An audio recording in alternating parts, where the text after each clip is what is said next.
Salut tout le monde! Bienvenue sur les Vlogmas de Mélimel Création. On est rendu au vlog 18 pour le 18 décembre. Alors, je vais très bien aujourd'hui. Mal de tête s'est passé. J'ai eu mon petit rendez-vous chez la coiffeuse. Ça fait du bien. Et petite journée de travail habituelle aujourd'hui. On a repris le boulot. Et puis, j'ai avancé un peu mon tricot. En fait, je tricote la camisole Rémi de Cadery pour le temps des fêtes. Je pense bien l'avoir terminée avant Noël. On est à 7 jours de Noël et ça avance bien. Je suis rendue en fait à la 5e balle. Après ça, j'en ai plus. Fait que je continue de tricoter ma 5e balle jusqu'au bout. Je suis rendue à peu près 12 pouces de corps. Et je l'ai essayé ce matin. Elle fait très bien. C'est sûr que là, ce matin, je l'avais un peu bédaine. Mais j'ai tricoté aujourd'hui tout ça ici. Donc, c'est à peu près 2 pouces que j'ai réussi à faire aujourd'hui. J'ai tricoté quelques mailles chez la coiffeuse. Quelques mailles ce midi et ce soir en revenant de mon rendez-vous. Puis ça a donné un bon 2 pouces de tricot. Je suis vraiment contente. J'utilise les laines de Bergère de France. C'est la première fois que je tricote ces laines-là. C'est la base Lucie. Moi, je cherchais quelque chose d'un petit peu bling-bling. On voit pas tant le bling-bling, mais il y a un petit fil or dedans. Alors, j'espère que je vais aimer la porter. C'est pas mal stretchy. C'est pas mal moulant, mettons. Mais je le porte, moi, avec une petite blouse là par-dessus. Fait que je pense que ça va être joli. Ben, je pense. On verra. Alors, je suis contente de mon avancée et j'espère ne pas manquer de laine. Je vous montre ce qu'il me reste. Il me reste ceci. Il m'en reste peut-être la moitié. La balle, là, c'est un 50 grammes, ça. Ouais, c'est un 50 grammes. Fait que je sais pas trop. Je sais pas trop combien longue elle va être, mais j'espère qu'elle va être assez longue. J'aurais peut-être dû me prendre une 6e balle, mais je m'étais dit 5 balles pour une camisole, c'est assez. Mais en côte, ça prend un petit peu plus de laine, je pense. Alors voilà. Mais là, quand même, c'est un petit peu bédaine. Si je l'allonge un peu plus, ça devrait être bien. J'espère. Sinon, ben, je vais la porter la camisole, la chemise boutonnée. Et là, j'ai mijoté quelques petits trucs pour de la laine que j'ai à la maison. Je m'étais acheté un gros cône de la Holzgarn, la Super Soft, couleur cinnamon. Là, cette laine-là est en train de prendre la poussière parce que ça fait déjà un petit moment que je l'ai sortie du placard. Puis, je l'avais installée, parce que c'était un gros cône, je l'avais installé pour tout bobiner les cakes. Je l'avais toute bobinée, puis je ne l'avais pas rangée.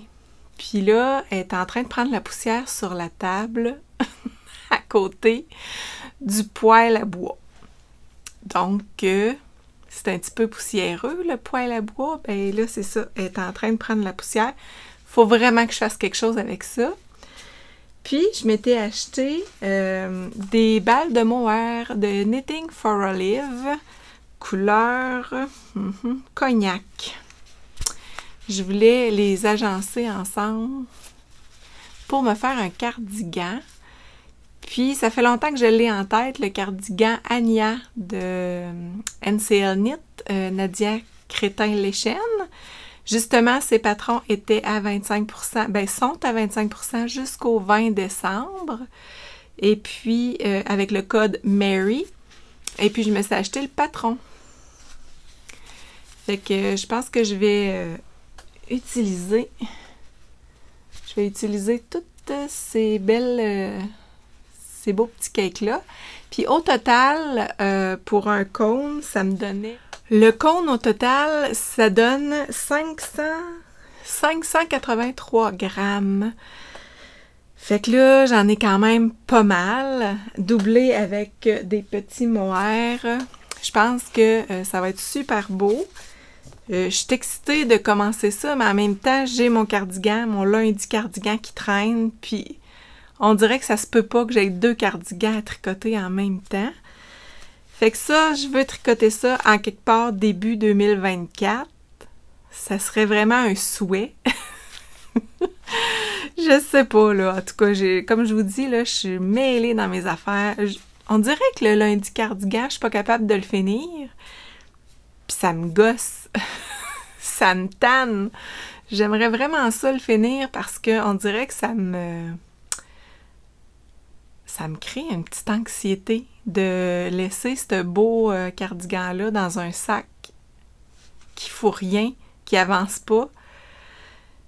Faut que je le termine, mais on dirait que c'est un boulet. Je sais pas pourquoi. Je trouve ça long à tricoter, puis je me tanne. Fait que là, après les vlogmas, je clenche le lundi cardigan. Ça fait plusieurs fois que je vous le dis. Je fais vraiment des promesses d'ivrogne, comme on dit. Je veux terminer mon lundi cardigan, fait que après les vlogmas, à partir du 25 décembre, je me gâte. C'est pas tellement un cadeau parce que j'étais un peu tannée de le tricoter, mais il faut que je le finisse. Fait que là, c'est ça mon objectif. Puis, c'est ça, je l'aurais pas fini pour le 31 décembre, là, pour le cal lundi cardigan de Raconte-moi un tricot. Mais c'est pas grave. J'enverrai une photo de ce que j'ai fait. Alors, je veux faire un cardigan, le cardigan Anya, avec mon mohair de Knitting for Olive couleur cognac et mon Allsgarn Super Soft couleur cinnamon. C'est à ça que ça ressemble, les petites couleurs. Puis, il y a comme des petits speckles orangé, vert, on dirait, jaune. Fait que ça, c'est quelque chose qui traîne et je ne veux plus voir ça traîner. Il faut que ça se tricote. J'ai des gros objectifs, mais c'est ça qui est ça. Ben, on achète de la laine, il faut la tricoter. Je suis en train de me flageller. Puis, j'ai eu des belles suggestions hier pour mon mohair que je vous ai montré. Pour ceux et celles qui ne l'ont pas vu, allez voir le Vlogmas numéro 17. Je montrais un mohair de Colorista, couleur un peu bleu-gris.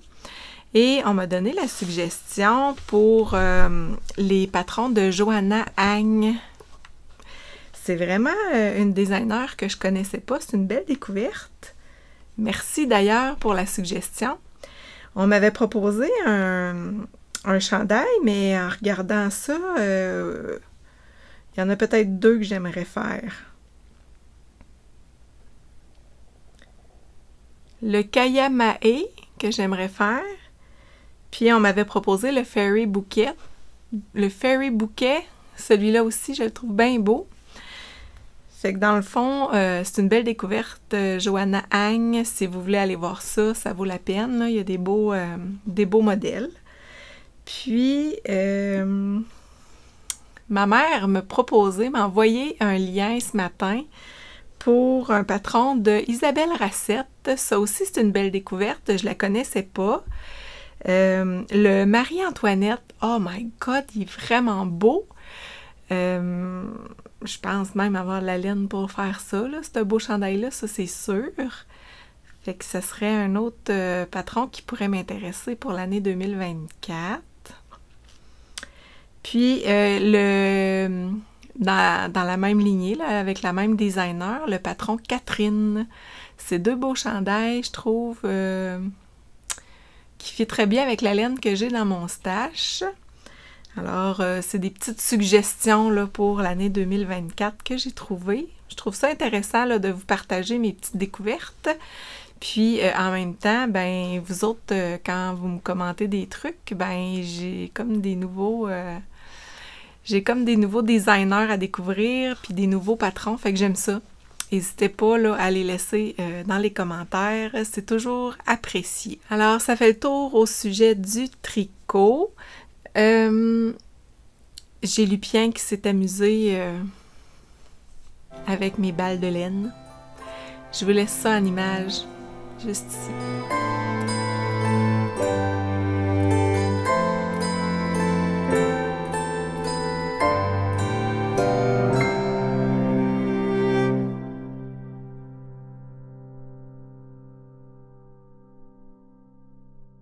Et je vous avais parlé qu'il y avait une petite surprise qui s'en venait bientôt pour moi. Je me suis gâtée. J'ai fait la commande de la boîte magique des laines de maille en bas. Mélissa nous proposait, je trouvais, une belle idée pour se faire un cadeau. J'ai aucune idée de qu'est-ce qui se trouve dans la boîte. Je l'ai reçue aujourd'hui. J'ai aucune idée de qu'est-ce qui se trouve là-dedans. On allait sur son site internet, on allait cliquer sur la boîte magique, puis on pouvait choisir là, des prix qu'on voulait payer. Puis on avait le choix de laine aussi qu'on voulait avoir à l'intérieur de notre boîte. Alors moi j'ai commandé, j'ai reçu mon colis aujourd'hui. Et je vais l'ouvrir avec vous seulement le 24 décembre pour terminer les Vlogmas. Je suis vraiment curieuse. Puis j'ai écrit à Mélissa aujourd'hui, je ne sais pas si je vais être capable d'attendre au 24. Quand elle est arrivée, ma boîte, j'avais juste le goût de l'ouvrir. Moi, d'un autre côté, quand j'étais enfant, j'aimais les surprises. Je voulais pas savoir. Puis mon souvenir le plus profond que j'ai, puis c'est ça un peu l'effervescence de Noël que j'ai, c'était la surprise. On n'avait pas de cadeau sous le sapin, puis là, ça venait pas, puis Noël s'en venait, puis il n'y avait pas de cadeau, puis ma mère était capable de cacher tout ça sans qu'on voit rien. Puis un bon matin, on se levait, ou pendant la nuit, on se levait pour aller à la salle de bain, par exemple, puis le sapin, il était plein de lumière. Puis là, tout à coup, il y avait plein de cadeaux en dessous du sapin. Ça, j'aimais vraiment ça. Hey, là, je dormais plus de la nuit. J'avais juste hâte qu'on déballe ça, ces cadeaux-là. J'aimais ça, la surprise. Je voulais pas deviner mes cadeaux avant Noël. Fait que, tu sais, j'essayais de pas trop y toucher pour pas trop deviner. Mais, tu sais, c'est sûr que ça m'arrivait là d'embrasser quelques-uns. Mais j'ai jamais essayé d'ouvrir mes cadeaux avant Noël. J'aime trop ça, les surprises. C'est un de mes beaux souvenirs de Noël. Puis, entre autres, une fois, j'avais demandé un clavier. Là, je vous raconte ça, là, mais vous pouvez passer si ça vous intéresse pas. J'avais demandé au Père Noël. Ben, en fait, le Père Noël, oui puis non, là. Les gros cadeaux chez nous, c'était plus mes parents. Fait que j'avais demandé pour Noël un clavier électronique pour apprendre à jouer du piano parce qu'on n'avait pas de place pour un piano. Puis j'aimais ça quand même, la musique, puis je jouais un peu à l'oreille. Mais je suis pas musicienne pour 2 scènes, mais j'ai toujours aimé ça. Puis ça coûte beaucoup de sous, un clavier électronique, là. Fait que j'étais sûre de pas avoir ça, là. Je l'avais demandé, mais c'était presque impossible, là, dans ma tête, que j'aie un cadeau comme ça. Puis un 24 décembre, on fêtait Noël, il y avait une longue boîte en arrière du sapin, il n'y avait pas de nom décrit dessus, on savait pas c'était à qui cette longue boîte-là. On s'en allait faire des activités puis tout ça, puis en revenant, on déballait nos cadeaux. Puis ce grand cadeau-là, il restait toujours à côté sur le mur, puis il n'était pas à personne. Puis tout à coup, quand tout le monde a eu fini de déballer leurs cadeaux, cette immense boîte s'est envenue sur mes genoux. Et là, j'ai probablement presque versé une larme. Là. Je me suis rendu compte, je savais du plus profond de moi qu'est-ce qu'il y avait dans cette boîte-là finalement. Et c'était effectivement le clavier électronique de mes rêves. Là, je le raconte, puis j'ai encore comme toute l'émotion qui revient. J'étais tellement contente. Fait que quand je vous dis que moi, j'aime les cadeaux, j'aime les surprises, c'est vraiment ça. J'aime les surprises. Fait que un cadeau pour un cadeau, j'en ai pas tant de besoin. Mais tu sais, quelque chose que tu veux, que tu rêves d'avoir, puis que quelqu'un te fait la surprise de te l'offrir, c'est vraiment spécial. De nos jours, la vie va vite, on s'achète tout ce qu'on a de besoin, on consomme beaucoup. On dirait que la surprise puis la petite étincelle de la magie de Noël est comme plus là. Fait que j'essaie de faire attention à ça chez nous, de préserver là, les petits besoins qu'on a durant l'année, de les laisser de côté puis d'attendre peut-être à Noël pour qu'on puisse les offrir, tu sais. Mes enfants, là, souvent, je leur dis, vous n'êtes pas obligés de tout avoir tout de suite, là. C'est des belles suggestions de cadeaux. Fait que... de rêver un petit peu. En fin de compte, c'est ça. C'est ça la magie de Noël, de rêver. J'aimerais ça que si vous aviez des anecdotes, vous aussi, de me les raconter en commentaire. Si vous avez des beaux souvenirs de Noël. J'en ai plein de beaux souvenirs. Aujourd'hui, c'était une anecdote de cadeau que j'avais envie de vous raconter. Puis tu sais, je sais qu'en fin de compte, les cadeaux, c'est pas très important, puis c'est pas ça qui compte, là. Moi, j'aime beaucoup les rassemblements, j'aime ça quand on se voit en famille, puis tout ça. Mais ça reste que c'est des beaux souvenirs, puis c'est la petite nostalgie de Noël qui m'habite ce soir.